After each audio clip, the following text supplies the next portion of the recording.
ओम नमो भगवते वासुदेवाय। प्रिय भक्तों, अब हम आगे सुनेंगे एक गुण अध्याय को, जहां भगवान श्री कृष्ण अर्जुन को बताते हैं कि यह शरीर क्या है और उसमें स्थित जानने वाला अर्थात आत्मा क्या है। अर्जुन पूछता है, प्रकृतिम पुरुषम चैव क्षेत्रम क्षेत्रज्ञमेव च एतद्वेदितुमिच्छामि ज्ञानं ज्ञेयं च केशव। हे केशव, मैं जानना चाहता हूँ प्रकृति क्या है, पुरुष क्या है, शरीर क्या है और आत्मा कौन है, ज्ञान क्या है और जानने योग्य तत्व क्या है। भगवान श्री कृष्ण उत्तर देते हैं, इदं शरीरं कौन्तेय क्षेत्रमित्यभिधीयते एततो वेत्ति त्वं प्राहुः क्षेत्रज्ञ इति तद्वेदः।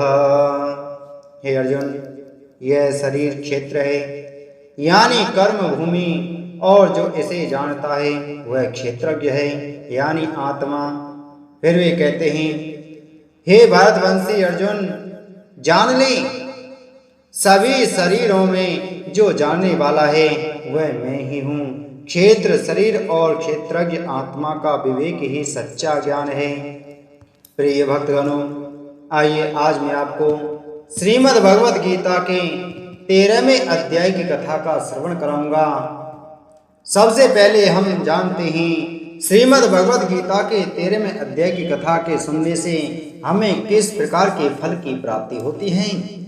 उसके बाद में हम श्रीमद् भगवत गीता के 13वें अध्याय की कथा का श्रवण करेंगे।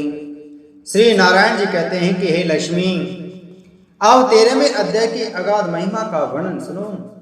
उसको सुनने से तुम बहुत प्रसन्न हो जाओगी। दक्षिण दिशा में तुंगभद्रा नाम की एक बहुत बड़ी नदी है। उसके किनारे हरिहरपुर नामक रमणीय नगर बसा हुआ है। वहां हरिहर नाम से साक्षात भगवान शिव जी विराजमान हैं, जिनके दर्शन मात्र से परम कल्याण की प्राप्ति होती है। हरिहरपुर में हरि दीक्षित नामक एक श्रोत्रिय ब्राह्मण रहते थे, जो तपस्या और स्वाध्याय में संलग्न तथा वेदों के पारगामी विद्वान थे। उनकी एक स्त्री थी जिसे लोग दुराचार कहकर पुकारते थे। इस नाम के अनुसार ही उसके कर्म भी थे। वह सदा पति को कुवाच्य कहती थी। उसने कभी भी उनके साथ सहन नहीं किया। पति से संबंध रखने वाले जितने लोग घर पर आते उन सबको डांट बताती और स्वयं कामोन्मत्त होकर निरंतर व्यभिचारियों के साथ रमण किया करती थी। एक दिन नगर को इधर उधर आते जाते हुए प्रवासियों से भरा देख उसने निर्जन तथा दुर्गम वन में अपने लिए संकेत स्थान बना लिया। एक समय रात में किसी कामी को ना पाकर वह घर के किवाड़ खोल नगर से बाहर संकेत स्थान पर चली गई। उस समय उसका चित्त काम से मोहित हो रहा था। वह एक एक कुंज में तथा प्रत्येक वृक्ष के नीचे जा जाकर किसी प्रियतम की खोज करने लगी, किंतु उन सभी स्थानों पर उसका परिश्रम व्यर्थ गया। उसे प्रियतम का दर्शन नहीं हुआ। तब उस वन में नाना प्रकार की बातें कहकर विलाप करने लगी। चारों दिशाओं में घूम घूम कर वियोग जनित विलाप करती हुई उस स्त्री की आवाज सुनकर कोई सोया हुआ बाघ जाग उठा और उछलकर उस स्थान पर पहुंचा जहां वह रो रही थी। उधर वह भी उसे आते देख किसी प्रेमी की आशंका से उसके सामने खड़ी होने के लिए ओट से बाहर निकल आई। उस समय व्याघ्र ने आकर उसे नर रूपी बाणों से प्रहार से पृथ्वी पर गिरा दिया। इस अवस्था में भी वह कठोर वाणी में चिल्लाती हुई पूछ बैठी, अरे बाघ, तू किस लिए मुझे मारने को यहाँ आया है? पहले इन सारी बातों को बता दे, फिर मुझे मारना। उसकी यह बात सुनकर प्रचंड पराक्रमी व्याघ्र क्षण भर के लिए उसे अपना ग्रास बनाने से रुक गया और हंसता हुआ सा बोला, दक्षिण देश में मलापहा नामक एक नदी है। उसके तट पर मुनि पर्णा नगरी बसी हुई है। वहां पंचलिंग नाम से प्रसिद्ध साक्षात भगवान शंकर निवास करते हैं, उसी नगरी में मैं ब्राह्मण कुमार होकर रहता था। नदी के किनारे अकेला बैठा रहता और जो यज्ञ के अधिकारी नहीं हैं, उन लोगों से भी यज्ञ कराकर उनका अन्न खाया करता था। इतना ही नहीं, धन के लोभ में मैं सदा अपने वेद पाठ के फल को बेचा करता था। मेरा लोभ यहाँ तक बढ़ गया था कि अन्य भिक्षुओं को गालियां देकर हटा देता और स्वयं दूसरों को नहीं देने योग्य धन भी बिना दिए ही हमेशा के लिए करता था। ऋण लेने के बहाने में सब लोगों को छला करता था। तदंतर कुछ काल व्यतीत होने पर मैं बूढ़ा हो गया। मेरे बाल सफेद हो गए, आंखों से सूझता न था और मुंह के सारे दांत गिर गए। इतने पर भी मेरी दान लेने की आदत नहीं छूटी। पर्व आने पर प्रतिग्रह के लोभ से मैं हाथ में कुछ लिए तीर्थ के समीप चला जाया करता था। तत्पश्चात जब मेरे सारे अंग शिथिल हो गए, तब एक बार मैं कुछ धूर्त ब्राह्मणों के घर पर मांगने खाने के लिए गया। उसी समय मेरे पैर में कुत्ते ने काट लिया। तब मैं मूर्छित होकर क्षण भर में पृथ्वी पर गिर पड़ा। मेरे प्राण निकल गए। उसके बाद में इसी व्याघ्र योनि में उत्पन्न हुआ। तब से इस दुर्गम वन में रहता हूँ तथा अपने पूर्व पापों को याद करके कभी धर्मिष्ठ महात्मा, यति, साधु पुरुष तथा सती स्त्रियों को नहीं खाता। पापी, दुराचारी तथा कुलटा स्त्रियों को ही मैं अपना भक्ष्य बनाता हूँ। अतः कुलटा होने के कारण तो अवश्य ही मेरा ग्रास बनेगी। यह कहकर वह अपने कठोर नखों से उसके शरीर के टुकड़े टुकड़े करके खा गया। इसके बाद यमराज के दूत उस पापनी को संयमनीपुरी में ले गए। यहाँ यमराज की आज्ञा से उन्होंने अनेकों बार उसे विष्ठा, मूत्र और रक्त से भरे हुए भयानक कुंडों में गिराया। करोड़ों कल्पों तक उसमें रखने के बाद उसे वहां से ले जाकर 100 मनवंतरों तक रौरव नरक में रखा। फिर चारों ओर मुंह करके दीन भाव से रोती हुई उस पापनी को वहां से खींचकर दहनानन नामक नरक में गिराया। उस समय उसके केस खुले हुए थे और शरीर भयानक दिखाई देता था। इस प्रकार घोर नरक यातना भोग चुकने पर वह महापापनी इस लोक में आकर चांडाल योनि में उत्पन्न हुई। चांडाल के घर में भी प्रतिदिन बढ़ती हुई वह पूर्व जन्म के अभ्यास से पूर्ववत पापों में प्रवृत्त रही।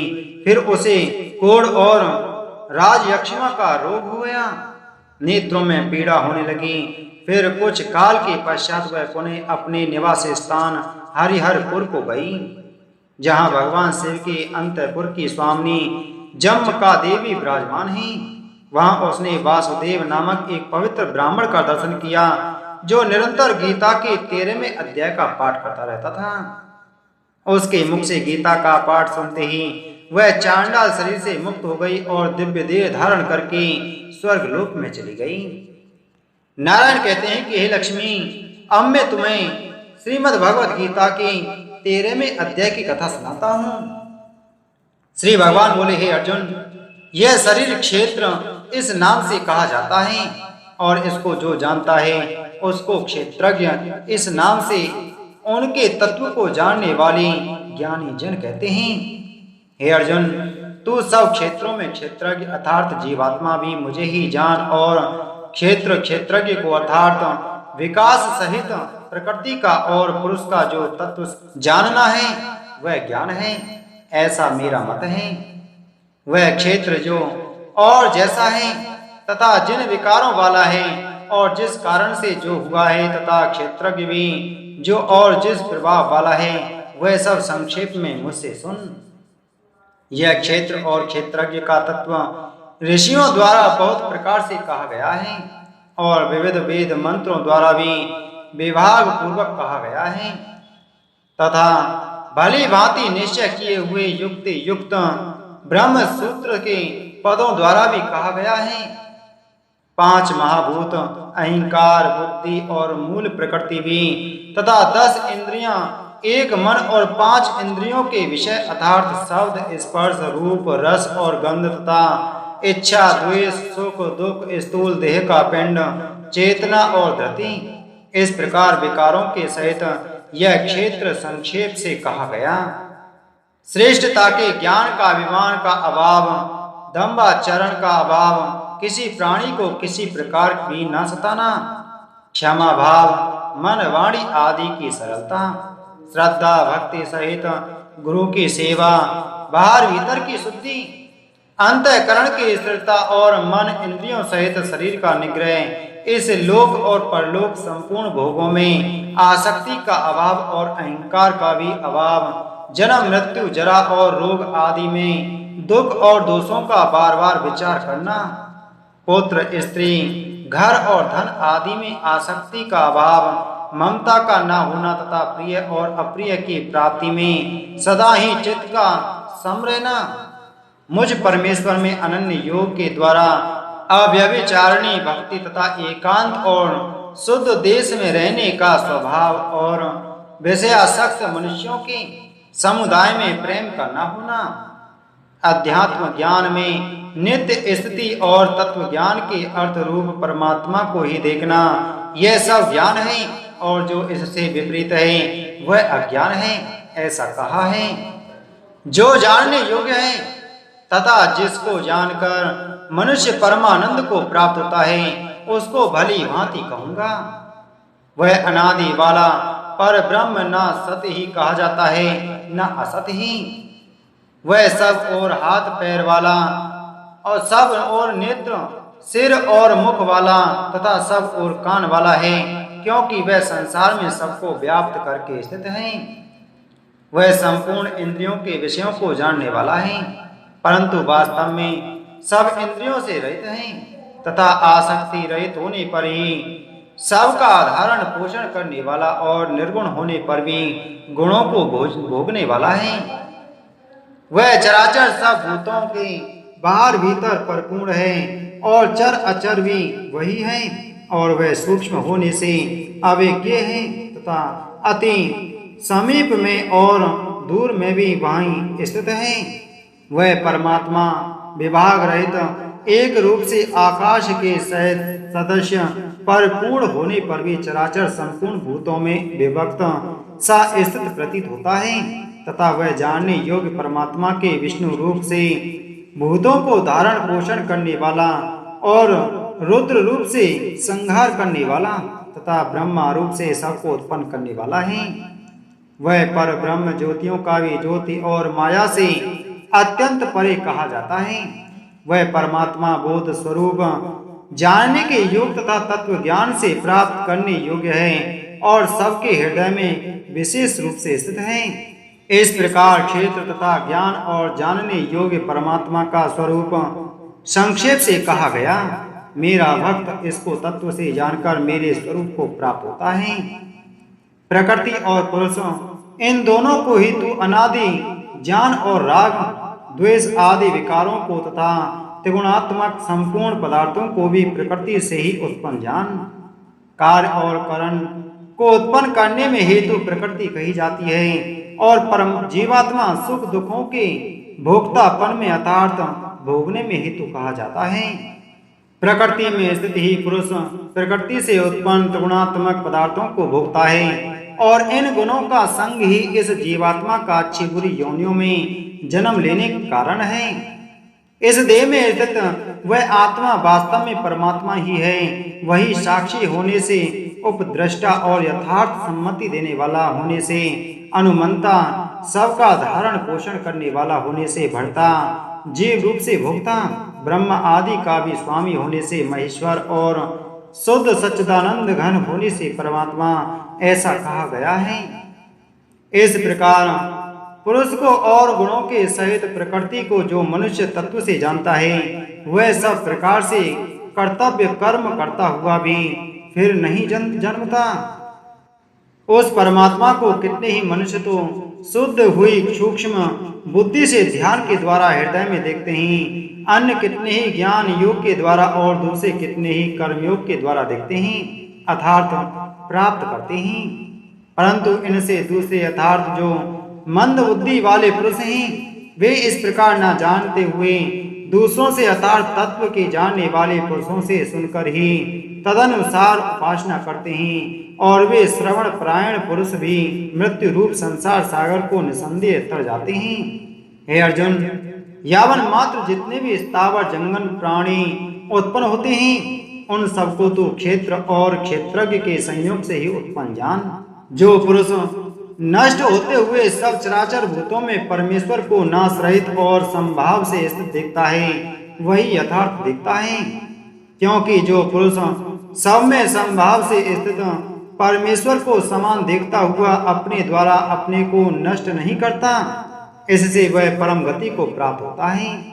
और जो पुरुष संपूर्ण कर्मों को सब प्रकार से प्रकृति के द्वारा ही किए जाते हुए देखता है और आत्मा को अकर्ता देखता है, वही यथार्थ देखता है। जिस क्षण यह पुरुष भूतों पृथक पृथक भाव को एक परमात्मा में ही स्थित तथा उस परमात्मा से ही संपूर्ण भूतों का विस्तार देखता है, उसी क्षण वह सच्चिदानंद घन ब्रह्म को प्राप्त हो जाता है। हे अर्जुन, अनादि होने से और निर्गुण होने से यह अविनाशी परमात्मा शरीर में स्थित होने पर भी वास्तव में ना तो कुछ करता है और ना लिप्त ही होता है। जिस प्रकार सर्वत्र व्याप्त आकाश सूक्ष्म होने के कारण लिप्त नहीं होता, वैसे ही देह में सर्वत्र स्थित आत्मा निर्गुण होने के कारण देह के गुणों से लिप्त नहीं होता। हे अर्जुन, जिस प्रकार एक ही सूर्य इस संपूर्ण ब्रह्मांड को प्रकाशित करता है, उसी प्रकार एक ही आत्मा संपूर्ण क्षेत्र को प्रकाशित करता है। इस प्रकार क्षेत्र और क्षेत्रज्ञ के वेद को तथा कार्य सहित प्रकृति से मुक्त होने का जो पुरुष ज्ञान नेत्रों द्वारा तत्व से जानते हैं, वे महात्मा जन पर ब्रह्म परमात्मा को प्राप्त होते हैं। इस प्रकार उपनिषद ब्रह्म विद्या तथा योग शास्त्र रूप श्रीमद् भगवद गीता के श्री कृष्ण अर्जुन संवाद में क्षेत्र क्षेत्रज्ञ विभाग योग नामक 13वां अध्याय संपूर्ण हुआ। बोलो श्री कृष्ण चंद्र भगवान की जय।